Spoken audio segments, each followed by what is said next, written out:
নমস্কাৰ সকলোকে আমাৰ জ্ঞান একাডেমি চেনেললৈ পুনৰবাৰ স্বাগতম কৰিছোঁ। আশা কৰোঁ সকলোৱে ভালে আছে। বন্ধুবান্ধৱীসকল, টেট কাম ৰিকমেণ্ড হয়, আপোনালোকে ঠিকেই শুনিছে। টেট কাম ৰিকমেণ্ড যিসকল বন্ধুবান্ধৱীসকলে এইবাৰ দিব গৈ আছে তেওঁলোকৰ কাৰণে বহুত এটা ভাল খবৰ বুলি ক'ব পাৰি। বন্ধুবান্ধৱীসকল, এইবাৰ মানে কি হৈছে, টেট কাম ৰিকমেণ্ডটো 29 তাৰিখ আই থিংক, 29 তাৰিখৰ ভিতৰত যোনটো টেট কাম ৰিকমেণ্ড হ'ব গৈ আছে, এই টেট কাম ৰিকমেণ্ডটো কোৱালিফাই হ'লে ডাইৰেক্ট জব হ'ব। হয়, আপোনালোকে ঠিকেই শুনিছে, ডাইৰেক্ট জব।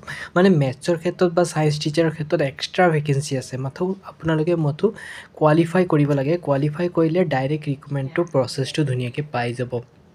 যিসকল বন্ধুবান্ধৱীসকলে BEd কৰিছিল তেওঁলোকে ধুনীয়াকৈ এপ্লাই কৰিছিলে টেট কাম ৰিক্ৰুটমেণ্ট, আৰু টেট কাম ৰিক্ৰুটমেণ্ট এক্সামটো মাত্ৰ কোৱালিফাই হ'লেই আপোনালোকে হৈ গ'ল। ধুনীয়াকৈ কাট অফ লিষ্টত নাম আহিব আৰু ডাইৰেক্টলি আপোনালোকৰ ডকুমেণ্ট ভেৰিফিকেশ্যন হ'ব আৰু ডাইৰেক্টলি জব দি দিয়া হ'ব, আৰু হাইস্কুলত ধুনীয়া এটা আপোনালোকে পষ্ট পাব টিচাৰৰ ক্ষেত্ৰত।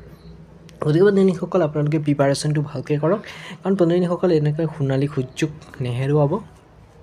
2012 এটা এক্সাম হৈছিলে, গম পাই চাগে, টেট এক্সাম, আৰু সেইটো পাছ কৰা প্ৰতিগৰাকী কেণ্ডিডেটকে নিযুক্তি দিয়া হৈছিলে। ঠিক তেনেদৰে এইটোও টেট কাম ৰিক্ৰুটমেণ্ট পতা হৈছে, আৰু এই টেট কাম ৰিক্ৰুটমেণ্ট কোৱালিফাই হ'লে আপোনালোকে ডাইৰেক্টলি নিযুক্তি পাই যাব। গতিকে সকলোকে ভৱিষ্যত উজ্জ্বল কামনা কৰিলোঁ। আশা কৰোঁ সকলোৱে ধুনীয়াকৈ এক্সামটো দিব, তাৰে কামনা কৰি সামৰণি মাৰিছোঁ।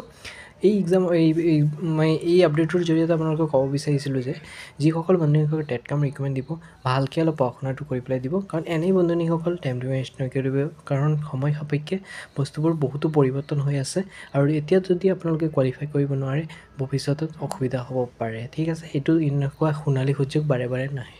তাৰে কামনা কৰি সামৰণি মাৰিছোঁ। ধন্যবাদ।